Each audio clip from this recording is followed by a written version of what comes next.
寺垣啓二と申します。現在ですね、清和電機株式会社というところに勤めておりまして、部署としましては経営企画等を担っている事業戦略本部というところに勤めております。で、大学はですね、1994年の3月に大学42回としてですね、経営学科を卒業しております。はい。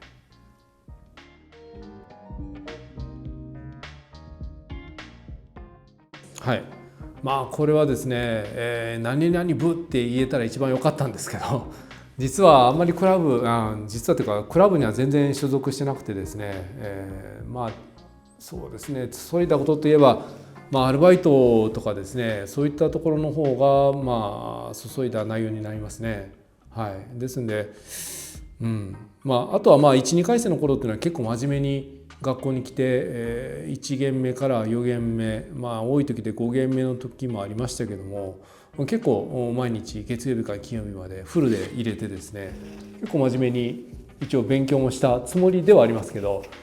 いい成績かどうかは別としまして、結構そういうのも取り組んだ内容の一つかなと思いますね。はい。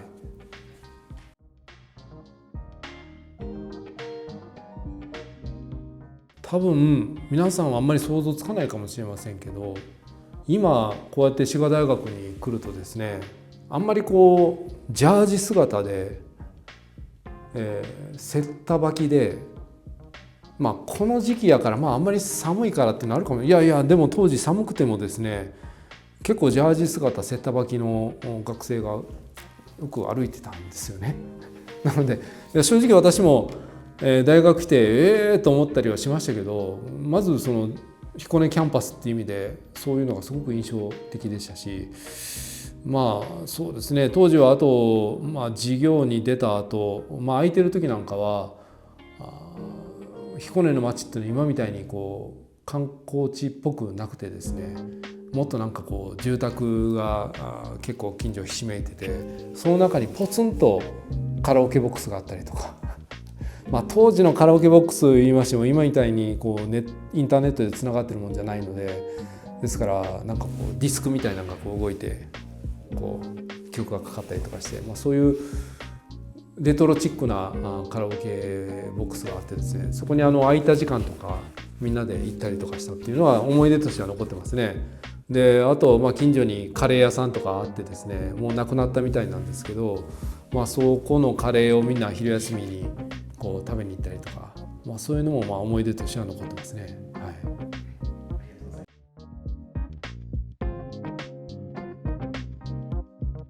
はい。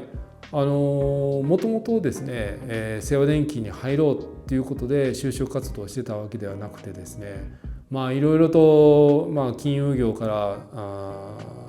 何でしょう、メーカーから、あるいはそれ以外通信事業者から商社、いろいろと回ってですね、いろいろと回って自分探しといえば言葉はいいんですけど、結局何も自分の中で方向性が見つからなかったっていうのが正直なところですね。で、当時自分は何をするんだっていうのをずっと悩みながらもいろいろと動いてた中で、ようやくものづくりを通して社会に貢献したいっていう思いが強くなってきたんですね。で、もう少し言いますとそうですね、よく知られている製造業であれば研究開発費っていうのもあって、で毎年に近いぐらいいろんな新製品が出たりとかしてあったんですけども、清和電機っていう会社はお世辞にも皆さんがよく知ってる会社とは違ってですね、で売上規模もそういった会社さんからすると小さな会社でしたので、そういう意味ではそういう名の知れてないところから世間の人がね、こんないい製品を作ってるところがあるのかって、そういう仕事をですね、成し遂げてみたいっていう思いが強くなって、で、正直言いますとあちこちいっぱい落ちたんですけど、でその中でその学務課ですかね、前通ってたらよくお世話してくれた職員の女性、年配の女性の方がいてですね、で寺垣君ちょっとおいでって言われて、で実はね、もう滋賀大学から一人決まってるんだけど、その西洋電機という会社さんがもう1名いないかみたいな話があって、でちょうど今寺川君がそこおったし、まだ決まってないって言ってたからどう受けてみるっていう話になって、でどんな会社ですかって聞いたら、製造業で、こんな自分の知らない製品をこうやって作ってるっていう話を聞いてですね、そういう意味では自分の中で、社会でやってみたいなと思う、社会に出てやってみたいなと思うところに近いなって思ってですね、受けますってなって、で、9月の終わりぐらいにようやくそういうお話いただいて決まった次第ですね。ですんでこれ後の話ですけども、当時もう先に内定決まってですね、10月1日に内定式やってみんなで飲み会とかやろうなんて話したんですけど、私が9月30ぐらいに決まったもんですから内定式急遽延期になっちゃったんですよね。でその1週間後10月7日ぐらいになんであれ延期になったのみたいな話みんな同期がしててですね、僕それ聞きながら俺のせいなんやけどななんていうのはちょっと言い出せなかったっていうそういう思いではありますけど、そんなこんなで西洋電機にお世話になったっていう次第です。はい。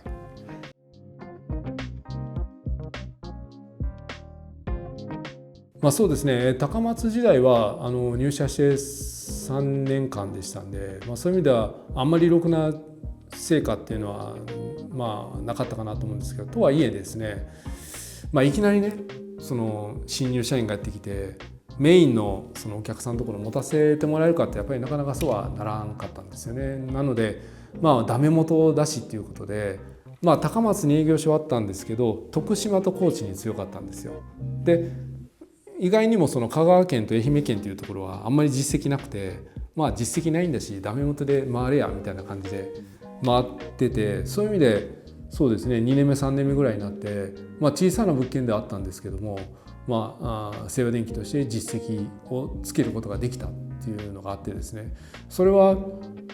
その後、北海道に行って、億単位の仕事をした時も嬉しかったですけども、何よりもやっぱりそうやって頑張ってみて金額としては少なかったけどもそういう初実績をつけれたっていうのがね、自分の中ではすごく嬉しかったですし、今思っても会社としても、そういう実績をつけてくれたっていうのは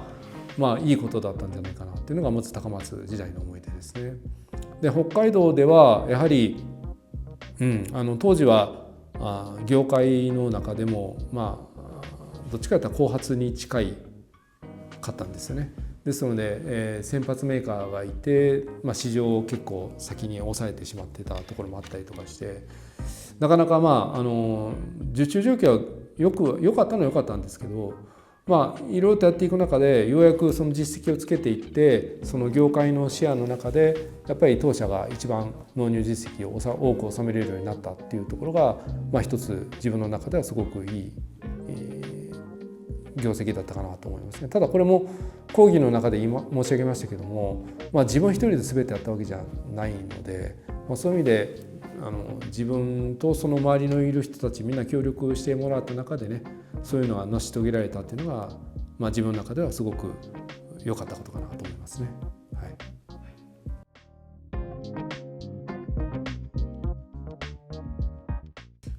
これも入社の最初の頃の高松時代と、北海道時代とではまたちょっと違ってくるんですけども、入社して最初の頃っていうのは本当に何も知らなくて、伝票1枚の書き方から何からわからないんですね。で、日々そういう失敗、ちょっとした事務処理でももうなかなかうまくいかなくて、何かあったらやっぱりこれミスしてる、これなんか書き間違えてるとか。でやっぱりねその営業なんで本当はその見積もりをちゃんとしてでお客さんの前に提示しないといけないんですけど、書いちゃいけない金額を書いちゃったとかですねそんな失敗もしながらで寺川家お前どんくさいなって言われながら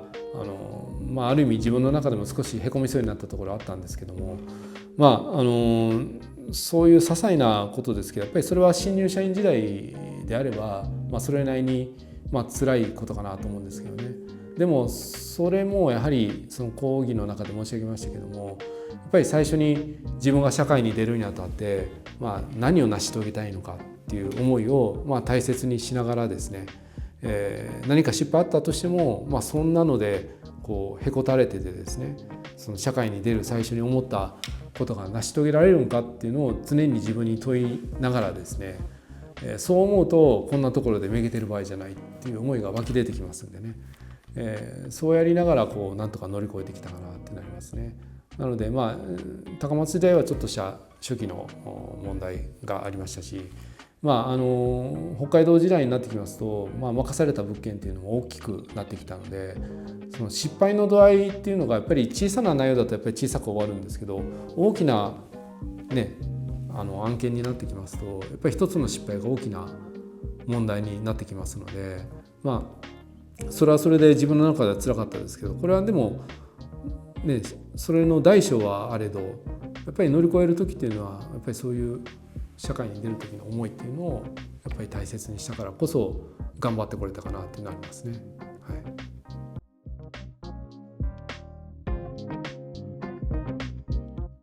京都に移ってからは、それこそ営業職から営業でない仕事っていうことになりましたので、まずいろんなその言葉がやっぱり営業マン時代とは違ってくるんですよね。例えば工場であれば、初めに営業やってたっていうのもありまして、お客さんに近い部門からやっていったんですけど、初めにそういう品質管理に関するところなので、検査をしてお客様のところにこれで合格してますよっていうことでお届けする。でもし何か問題があったら報告書を書いてお客さんのところに報告するっていうふうなこともあったんですけどもね、そういう意味ではその文章を書くにしてもやはり品質に関わる内容であれば知らない単語っていうのもいっぱいありましたんでね。ですから、そういう品質技術的なところをまた一から勉強していきましたし、でお客さんに対する対応っていうのはね、営業マン時代もやってましたので、そこは特に問題はないと思ってたんですけど、やっぱりそういう知識面とかそういったところでもう一回ね勉強し直して、実際のところご担当者の方が自分よりも知識はありましたし技術的にもありましたので、その辺をこうなんとか勉強していきながらやっていきましたね。で、その後製造部長という格好で製造部門を任されたわけですけども、ここはここでまた営業マンとは違う、いかにその改善をしていきながら、リードタイムを短くしていきながら、でリードタイムを短くするためにどうすんねんっていうところとかの取り組みですよね。ですので日々改善をやっていくんですけど、その改善をして実際にそれを水平展開してで実際の成果として上げていくみたいなね、そんなところがまた品質管理とはちょっと違う取り組みではありましたけども、品質管理は品質管理でもちろん改善して効率化を図っていかないといけないんですけど、製造の現場っていうのはよりそういうのがシビアになってきますんでね。ですのでその辺の管理手法であるとか考え方ですよね。でそういったところまた一から勉強し直しをしてでなんとか取り組んでいったんですね。でその後執行役員になりまして、事業部全体を任されることになったんですけども、今度は品質管理あるいは製造だけではなくて今度は設計部門も含めていわゆるその技術集団ですね、設計とか開発部門もありましたので、彼らを含めて全体を管理しないといけないというところで、今度はそれはそれでその開発するためのノウハウっていいますかね、いろんな段階がありますし、品質をやってるとそのインプットからアウトプットまでの中でどんな流れでやっていかないといけないのかっていうのは勉強はできたので、開発部門でも例えば打ち合わせのランクがいくつかあってでそれを順番を追って展開していってようやく製品化していくっていうのがあるんですけど、そういうのも含めて勉強になりましたし、そういう意味でその事業全体のね流れっていうのが知ることができたかなというふうに思いますね。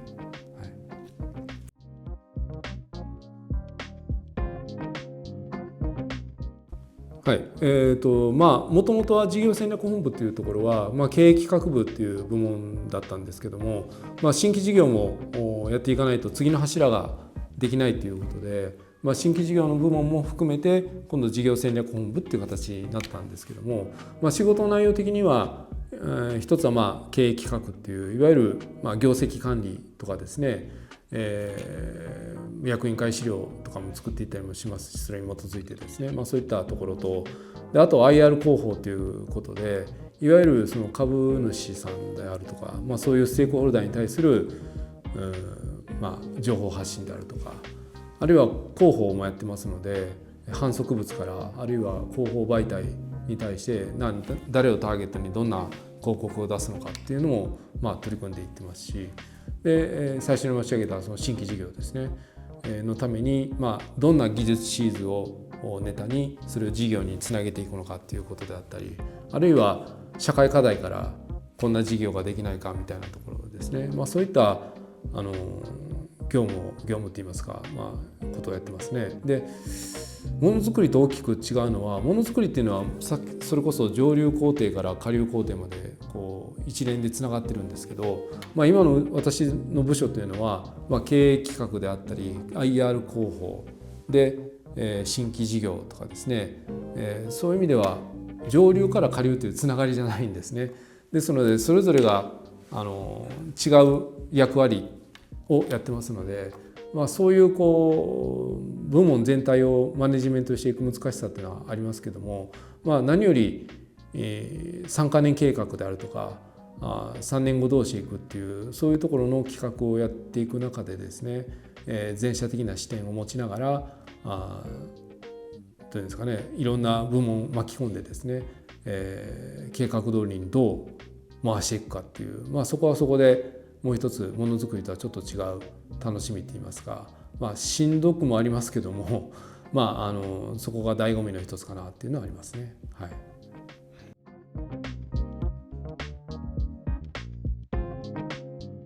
はい、今日の講義の中でも申し上げたんですけども、決して私自身はその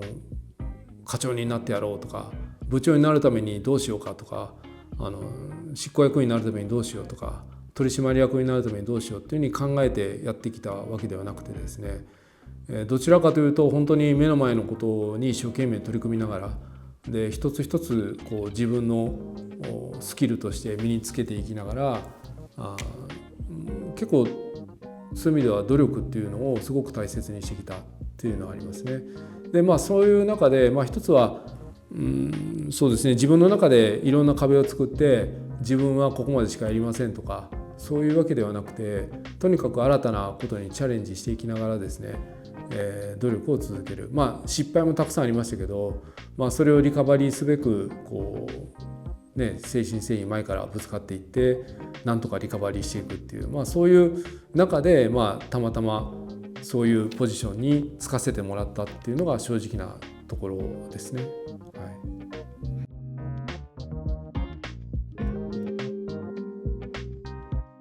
はい、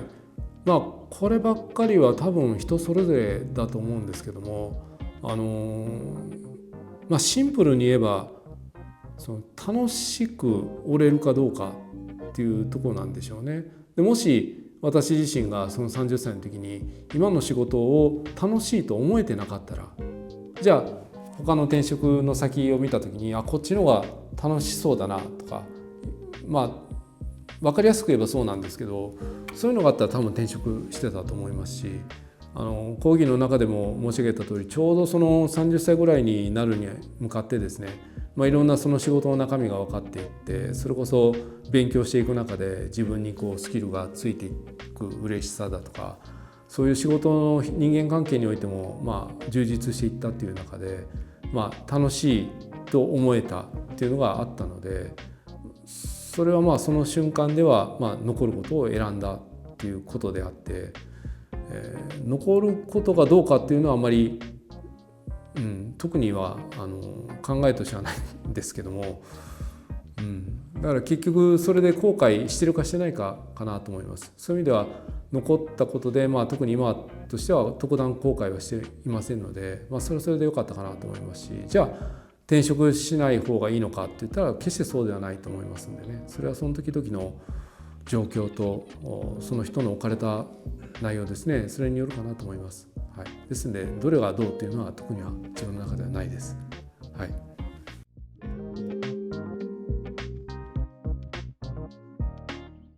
はい、これも多分自分のキャリアをどう動かしていくかっていう中でおそらく考えることだろうと思うんですけども、例えばですけどね、もし自分が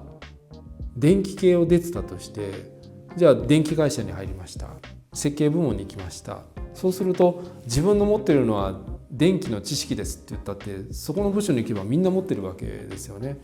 そういう意味だと自分の持ってる強みっていうのが、発揮できる人も当然いますし、逆にそれを見てですね、発揮しきれない人もいますし、そういう意味では、メーカーの中で、文系出身ということで、当社の場合はね営業マン結構文系出身多いのは多いんですよ。ですので、その中でどうしていくかっていうのはあるんですけども、逆にその文系の多い営業マンの中で、少しその技術的なところをこう身につけていったっていうところはありましたね。で逆に言うと今度は本社工場に来た時にはもう基本技術系の人が多いですから、ですのでそういう文系的な考え方っていいますかね、そういったものに慣れてない人も当然いますし、そういう意味で自分のそういう持ってるものでうまく活用できるシーンを見つけてやっていけるっていうのはあろうかなと思います。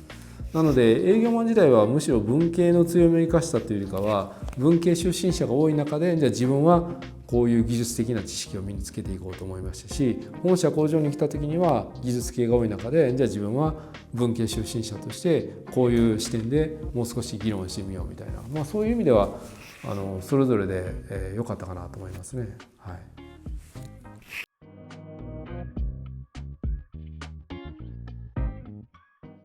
はい、おそらく今後、いろんな、予測不可能なことっていうのは起こっていくでしょうし、すごい不確実な状況というのが多分続いていくんだろうなと思うんですけども、これは滋賀大生だけの話じゃないんですけど、でも自分は滋賀大出てるんであえて滋賀大生に言いますけども、やっぱりその中で自分自身をいかに奮い立たしてですね、多分怖い気持ちもあると思いますし、恐れの気持ちっていうのも出てくると思うんですけども、それをやはり自分の思いっていうものを強く持ちながらですね、社会に出てどうするかっていう話もあるんですよね。そういうのを強く持ちながらいかに前向きに、自分のその選択肢っていうのを選んでいって、選ぶだけではダメでそれに対して実際行動してですね、やっていくかっていうところがすごく大切かなと思いますね。でもそれはもちろんいい結果の時もあれば悪い結果の時もありますし、いい結果はいい結果でいいんですけど、悪い結果は悪い結果で今度はそれに対して自分が何が不足だったのか、そういう考えるいい機会だと思いますし、そういうのも含めてどんどん前向きに壁を作らずに積極的に選択して行動してほしいなと思いますね。はい。以上でインタビューを終了させていただきます。本日はありがとうございました。はい、ありがとうございました。